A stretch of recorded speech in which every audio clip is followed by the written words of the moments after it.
interview with Harry Barkla, the interviewer Keith Hallett. Harry, when did you join the 39? I joined the 39th on the, I can't tell you the exact date, but it was sometime in November 1941. Because I went into camp on the 5th of November 1941. Just knew how to slope arms, present arms. We'd hardly done any, well, I think we'd had one route march, we'd had our injections. Then after lunch, we'd only been in camp about 14 days, and he said, righto, on parade, righto, we want 7 volunteers. And there was about almost 30 on parade, because everybody volunteered, I don't think. But and they said, righto, fall-out married men, fall-out AIF, fall-out anybody with dependents. Left 12 of us, I think there were. And they said, righto, come into the orderly tent. Righto, anybody got any excuse why they shouldn't go? No. One bloke threw his hands in the air and started to carry on. They said, get out, you're no good to us. And he said, righto, we'll put in 7 yeses and 4 noes. 2 brothers, twins. They both drew noes. Somebody else kicked up a noise. They said, why shouldn't one of them? He said, you all drew your piece of paper. That's how it stands. And so we were sent off to the 39th Battalion at Darley, where I had the cruelest dentist I've ever met. Because he injected half part around my gums, and then he pulled the tooth out that was protruding out the front of my, out from there where I'd smack in the mouth with a cricket bat when I was a kid, and he just got hold of that and ripped it out. Oh, and we were sent on 10 days final leave from the 1st of December to the 10th of December, back to Darley. A few days, all gear had been packed up with nothing to do any training with.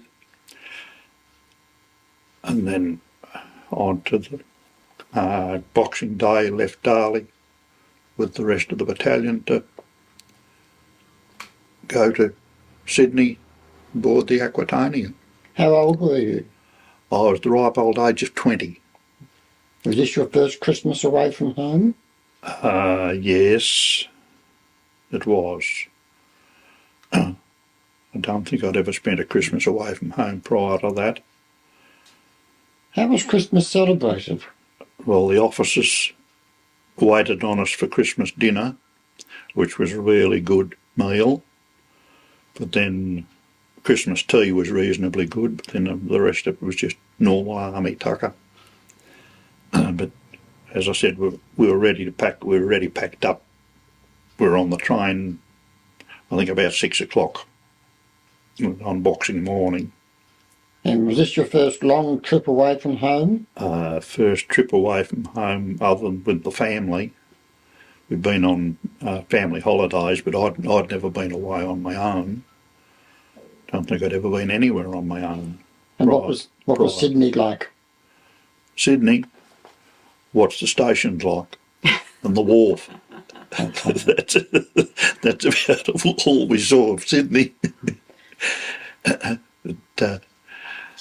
we went straight on, left the train, walked around the wharf. The train took us onto the wharf, round over a couple of wharves and round onto the board of the Aquitania. Whereabouts on the Aquitania were you stationed? Oh, down in the, well down, I know that, but I can't tell you what deck I was on even. But I know it was a pretty big ship, because we did, as we sailed, we had to do submarine watch for 2 or 3 hours. It was about 6 in each station. doing submarine watch. You're trying to look out over the water, see any irregularities in the surface or anything like that. How did you feel when you left Sydney? Well, feeling was more or less numb. I didn't know what to expect. You're going into the unknown and don't know really where you're going or when you certainly didn't know when you're going to be home.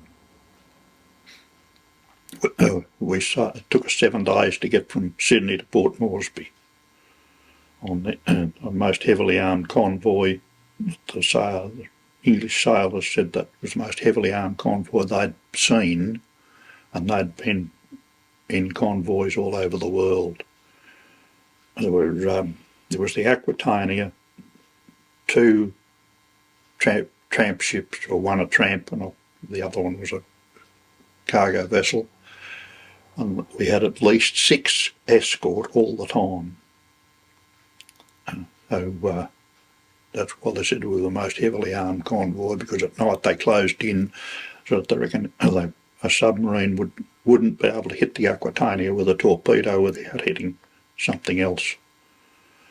But I really felt sorry for the 53rd boys, because they were only in uniform about 4 days before they were onto the Aquitania. They had absolutely no training whatever. I had a little bit, but I did feel sorry for them. When did you learn that you were going to New Guinea? We learnt we were going to New Guinea when we landed in New Guinea. When we landed in Port Moresby, we said, well, where are we? And found out we were in Port Moresby, but we were suspicious we were heading for the island somewhere. We didn't know where. What was your first impression of being in a foreign country? Well, it was Australia. Well, just knew you were in a foreign country, and there weren't too many amenities, I know that. But, because we marched out to the 7 Mile Drome the first night. What equipment did you have? Had our packs, a ground sheet and a blanket, which when they got wet, the blowflies polluted them. You had to try and get and dry your blanket and get rid of the maggots. Were there mosquitoes? Oh, not for the first few nights, weren't too bad, but after about 4 or 5 nights, the mosquitoes were just one continual buzz, buzz, buzz all night. You just got sick of whacking and hitting and anything. We certainly didn't get out any mosquito nets for about 14 days, but you put your head under the blanket if you could bear it. If you could bear to breathe under the blanket, you left us minimum amount of face showing. But I know some of us said, well, New Guinea was the last country God made, and he was unashamed of it, he threw rocks at it. What sort of work did you do on the 7 Mile? Our work consisted of, well, digging defensive positions, unloading boats. We did go on a patrol or 2 looking to see if we could find water. I found an old hut or an old building at one stage, but it had an old water tank there with absolutely nothing in it. But I remember after we'd been there about a week, somebody removed a plug out of the main water main to Moresby. The water went feet into the air. You couldn't get under it because as it came down, it hurt. Went so high that it hurt you when it landed on you. And it wasn't any fine spray, it was just absolute, like out of a hose. Were you at the 7 Mile when the first air raids happened? I just forget the first, some of the first ones. I got an idea I could have been overlooking Moresby with the first raid, because we were, the patrol was sent in to find, we were sent in to try and find a different track into Moresby. Well, we got in, we were overlooking Moresby, and we went down and paddled into the, out from the native village. We paddled out about 400 or 500 yards and the water was only just above our ankles. So we went back just before we got up to the, up on top of the hill again.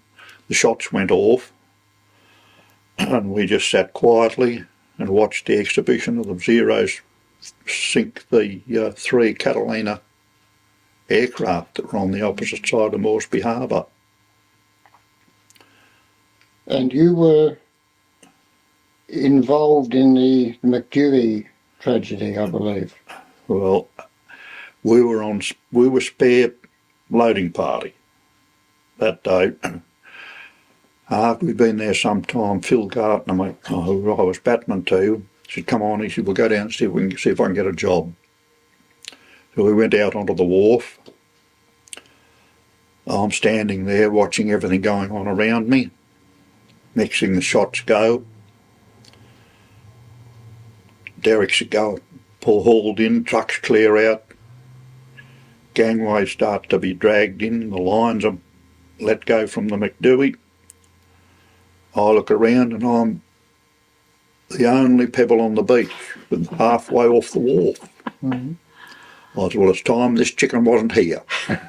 So I off, but I will tell you I wasn't last off the wharf. I did see it in a newsreel later. Damien Pereira happened to be in the vicinity and he photographed that. I saw myself running off the wharf.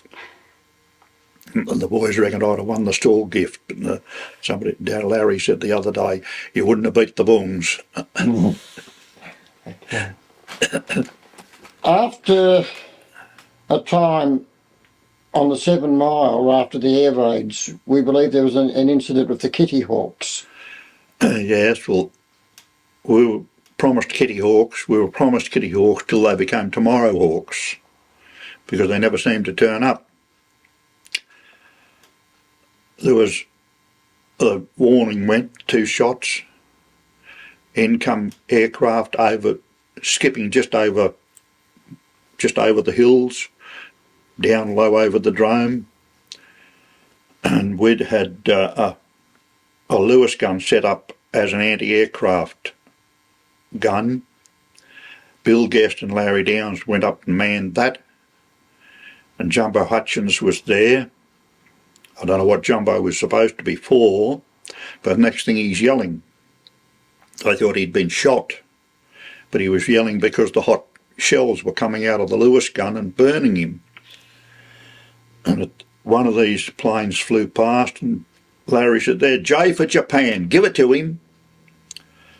And then they realised that they were our own planes. They didn't have the red Japanese rising sun on them. And we were stopped, they were stopped from firing, but not before, I think it was 3 of the 4 planes were out of service because they'd been shot up that badly. And I believe Jackson, I think, was the name of the commander, and he said it was the heaviest. He'd been through air raids in the Middle East, and he said it was the heaviest firing he'd ever been through as a pilot. But I believe he stepped out of the plane with his pistol in his hand. He said, anybody I see with a rifle, I'll shoot him. Now, while you're on the 7 Mile, you must have looked across to the Owen Stanleys. What did you think of them when you were just looking at them? Well, we just admired them as mountains. We didn't think of anything about having to walk over them. you couldn't really see much of the mountains from round the 7 Mile, as far as I can remember, because there were smaller mountains in front that blocked our view of the main mountains, main mountain range. So what were your expectations when you started on the track? Well, we didn't know what to expect, or I didn't.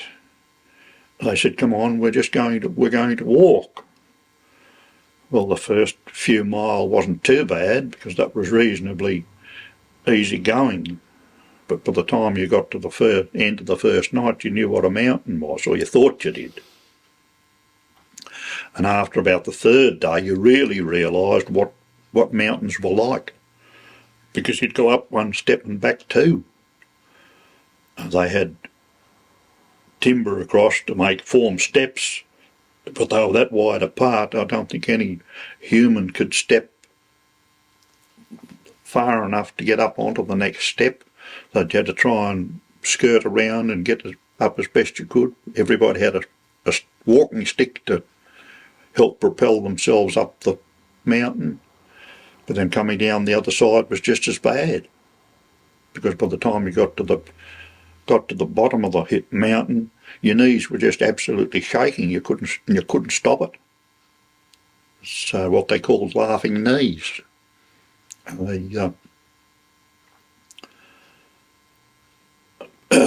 But as you went, well, it certainly didn't get any easier. And after we'd been walking about 3 or 4 days, we were presented with Bren guns, which we'd never seen before. They said, "Here you are, you can leave your Lewis guns here, and there's the Brens." Well, I wasn't picked as a Bren gunner, I was a batman, so I didn't learn anything about the Bren gun till after the Owen Stanley campaign was over, really. I only had a rifle, but that we didn't expect it. We didn't know what to expect. Did you ever think you couldn't keep up with your mates? There were times, but then you looked behind and there was somebody else behind you, so that you thought, well, I'm not doing too bad. I'm not absolutely the last in the line.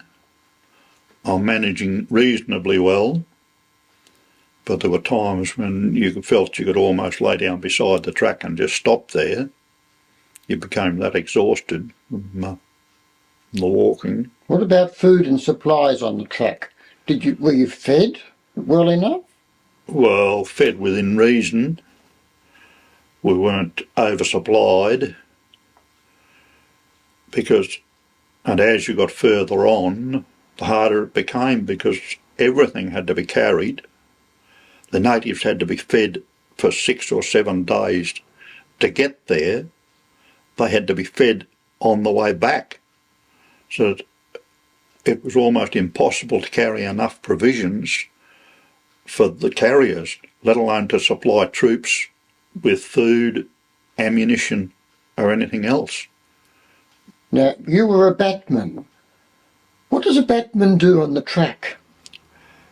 It became the runner, the platoon runner, which didn't entail very much because there was very little running to be done, very few messages to be carried.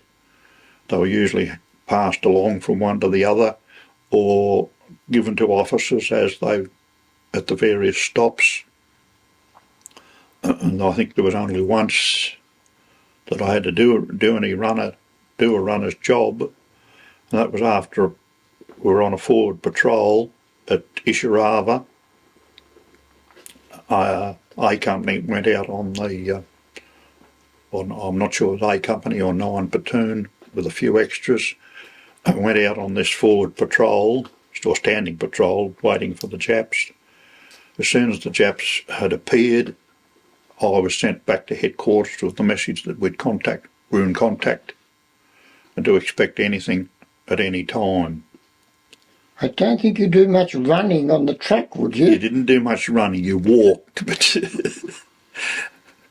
But you kept it, I can tell you what, that was a scary journey back on your own from a forward standing patrol out about 600-700 yards in front of the unit to walk back that distance and all on your lonesome. It was a very scary experience. Were there signals on the track? Was the wire being laid as you were walking across? The track had been wired. The signal wire got as far as Denicky, I think. But every now and then it could be cut. And then it'd have to be patrolled to find out where it was cut and repaired. And it all took manpower, which we didn't really have.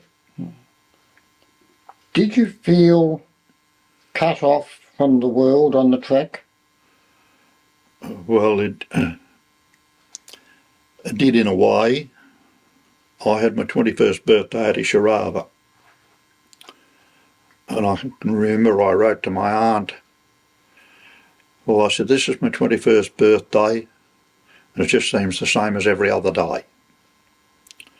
We wrote letters on the wrappings of the biscuit paper, because nobody had writing paper. We wrote on anything you could get hold of, folded it up, and put it on OAS on it, which was on active service, and it went through without a stamp to come home. So you did have some time to write? Well, I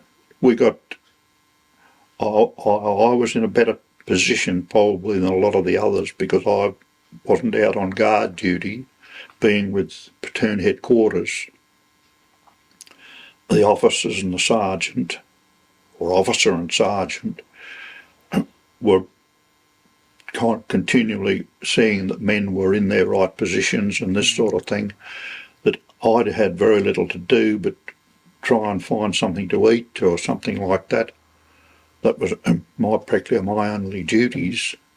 What about sleeping, washing, hygiene, things like that? How was that maintained? Well, washing, I might have washed my face 4 times while we were over the track. Hygiene, you just dug a hole and went where you could. Occasionally they'd try and dig a hole for a latrine. It wasn't worth trying to do that because you didn't know how long you were going to be there. It was hard enough to dig trenches to protect yourself without digging for a toilet.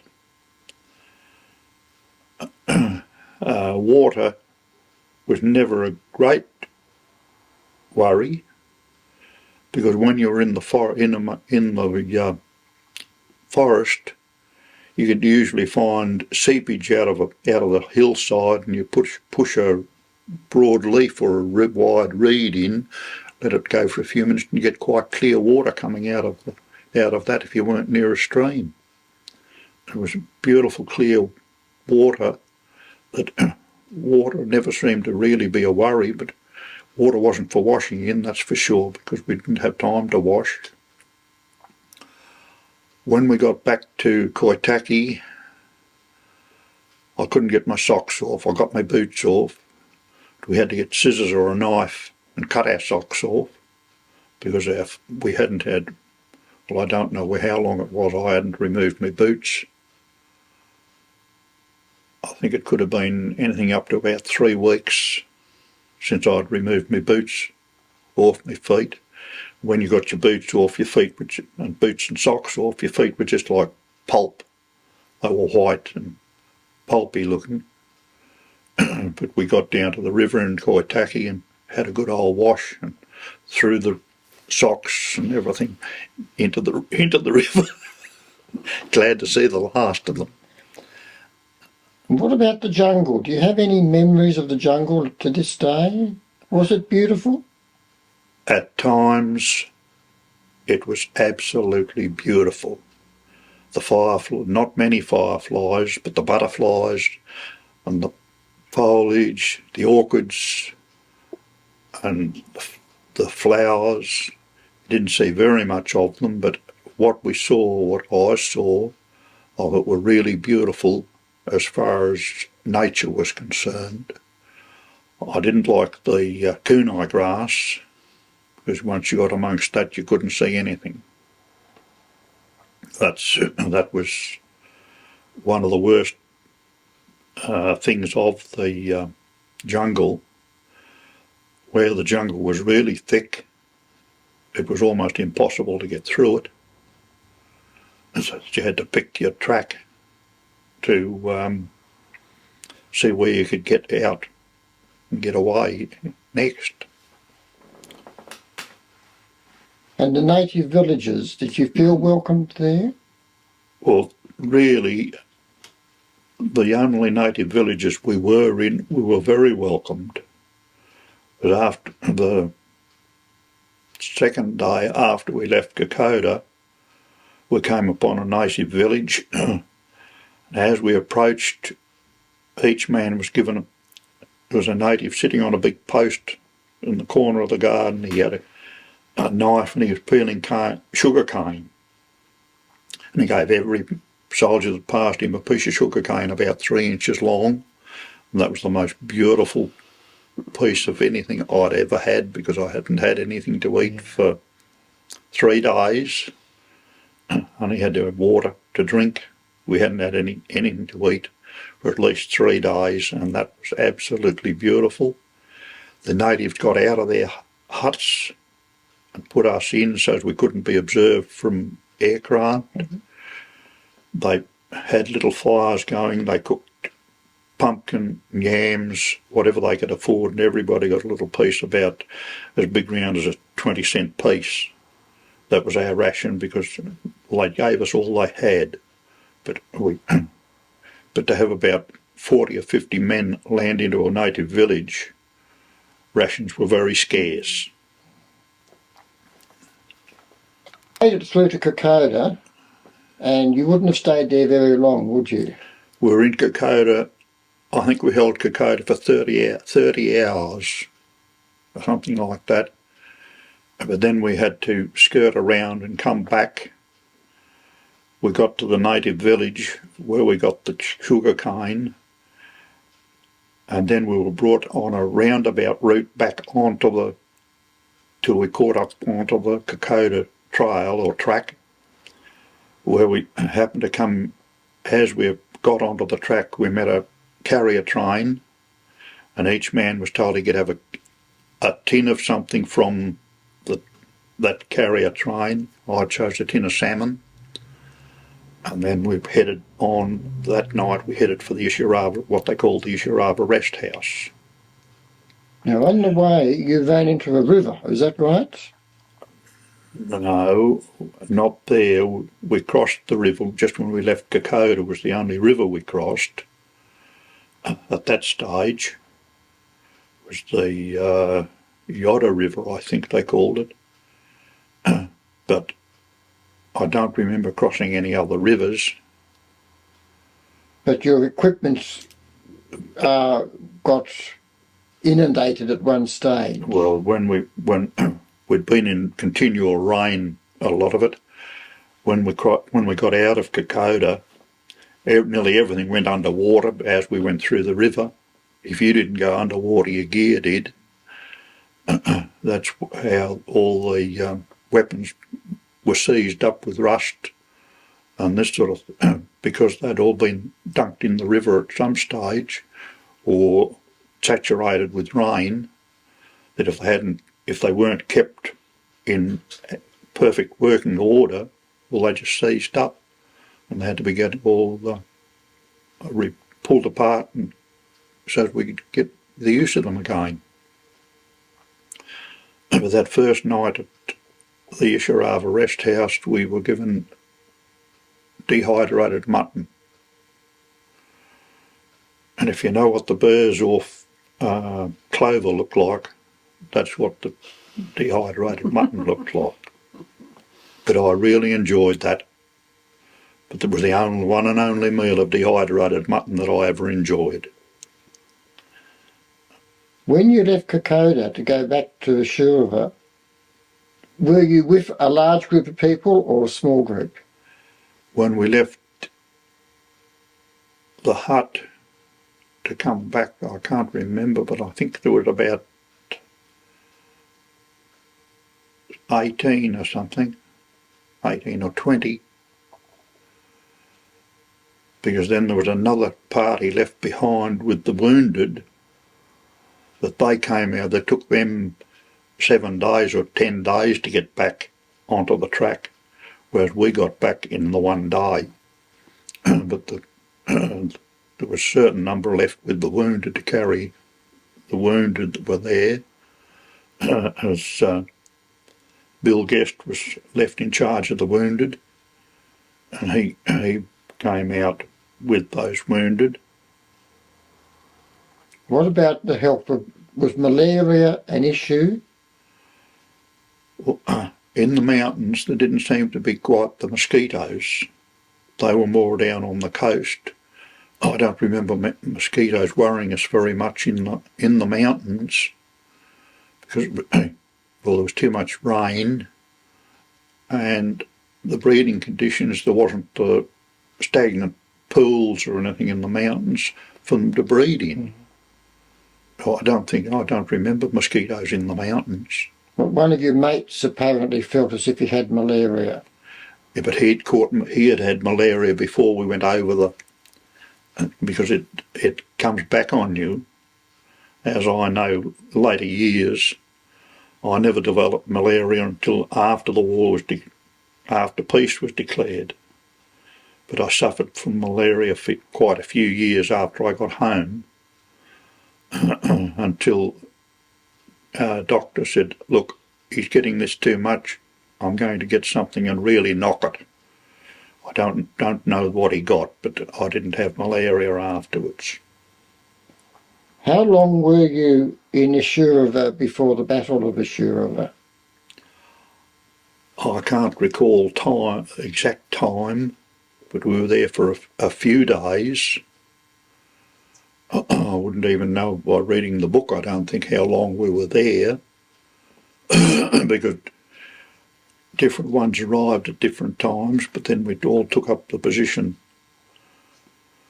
Our position, A Company, were more or less left in reserve because we were the company that were in Kokoda, whereas the others had got cut off or got blocked from getting to Kokoda, so that they had retreated back to Deniki, and then they had a bit of a stoush at Deniki, but then they dropped back and the battalion became a unit again at Ishirava. But if the 2nd 14th hadn't have arrived at the exact, within hours of when they did, we would have been history, because we certainly couldn't have held the Japs on our own in the force they were with when they attacked Ishirava. How did you get out of Ishirava? Well, I'm not sure, can't remember, but I think it was after Ishirava. They said, righto, we're getting out. And away we went. They said, come on, we've got to go bush, we're not sticking to the track, because they might have got around and cut the track. So we went down through the jungle. I remember going through a native garden, got to a fence approximately 2'6" high at the end of the garden, and over we went. But there was about a 10 or 12 foot drop on the other side because it was built fence on fence on fence until the garden was reasonably level so as they could cultivate it. But as the rain washed down, it built up against the fence. We didn't realise what was on the other sides, so we just jumped over, and I remember losing my hat there. But then we went on to Euroa Creek, I think, was the next one, where we went through up onto the hill. Then we were sent back on a patrol to allow the rest of the battalions to withdraw through us. We And then we had to withdraw and cross the two rivers, which were a bit scary because we didn't know whether they'd got far enough forward to whether they had those crossings covered by machine guns or anything. I remember walking across those logs, but I can tell you it was a very scary journey crossing. I believe some of the few minutes later they had to try and scramble through the river because the shots had been fired over those logs and crossings. And there were wounded people being carried out with as you were walking? There was a hospital. The doctors had been working and trying to operate in the village. I remember coming out and they said, oh, so-and-so had been given an injection of morphine sufficient to kill 3 men. We got up the track and somebody said, what's wrong? This chap said, he's the man who was just given enough morphine to kill 3 men and he's just walked past. He said, I think I'm seeing a ghost. Mm. The morphine had had enough effect on him to quell his agony. And he said, I'm not stopping here to be killed by the Japs. And he got up and walked. But I believe he died within a few days of that incident. You don't remember the man's name? No, I don't remember his name. I didn't know his name at the time and I can't recall his name. What did you carry out? You carried a lot in. What I carried out was myself. No rifle, no hat, shirt and trousers, what was left of them, boots and socks. That's all I carried out. We got to parade at Manari. That's where Ralph Honour addressed us. And I didn't carry anything to there, only under what I stood up, what I had on my body. What were your main memory of that parade at Manari? Well, I can just remember Ralph getting up on the box and addressing us. I knew the camera was going along, but I knew I was well back and in the second rank where I wouldn't be seen. But it was more or less just relief to know that we were going out to have a bit of a spell and perhaps recuperate a bit. But as far as physically, I was exhausted really, but I didn't have any permanent wounds or anything like that to contend with like a lot of others did. When did you meet the Salvation Army? Where were they on the track? Well, I can't tell you exactly where the Salvation Army were on the track, but I know this much: they were the most furthest forward of any of the units that were bringing us relief, Red Cross or anybody else. The Salvos were miles ahead of anybody else. And I've still got a lot of respect for the Salvos today for what they did in the war areas. And after the parade, when there was relief, what happened? Did you have any relief? Did you get time off? Well, we walked back to Koitaki. I can't remember, but I think we had about a week where we did very little. But then we had to get out and start to get into condition again to try and get back to fighting condition because we didn't know when we might be needed. I can't even remember where we went to after Koitaki, but I know I ended up in transport along the river opposite the 9th AGH hospital. I was a spare driver, and Sugden, I think, was our postal officer.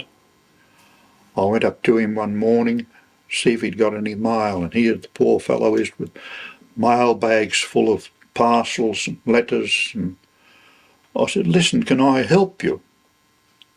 He said, there's one thing you can do. He said, just go over to the 9th AGH, go around the wards and get a list of every 39th Battalion man in the wards at the hospital so that we can take them mail.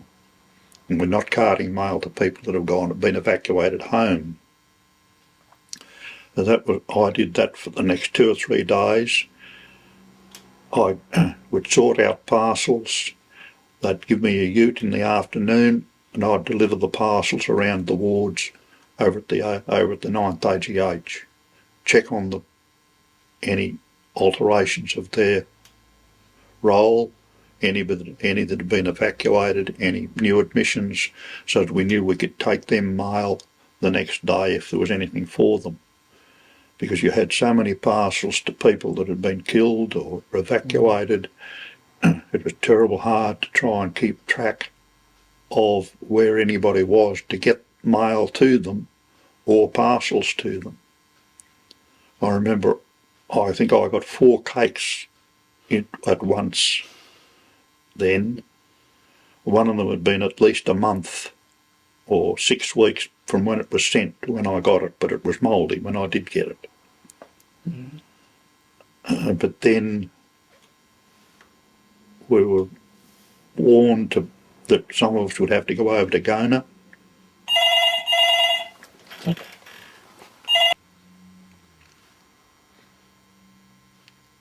Then when you left the 39th and all these years later, looking back on it all, what's really, really important? Well, one of the most important things to me is if they could talk in governments or headquarters and talk things out instead of fighting things out. Because wars never do anybody any good. Only the moneymongers that are out to make millions out of other people firing ammunition at one another, and nobody really gets any good out of wars. If they could only get together and discuss things and try and sort out their differences by talking other than warfare. Harry, thank you very much for having shared with us.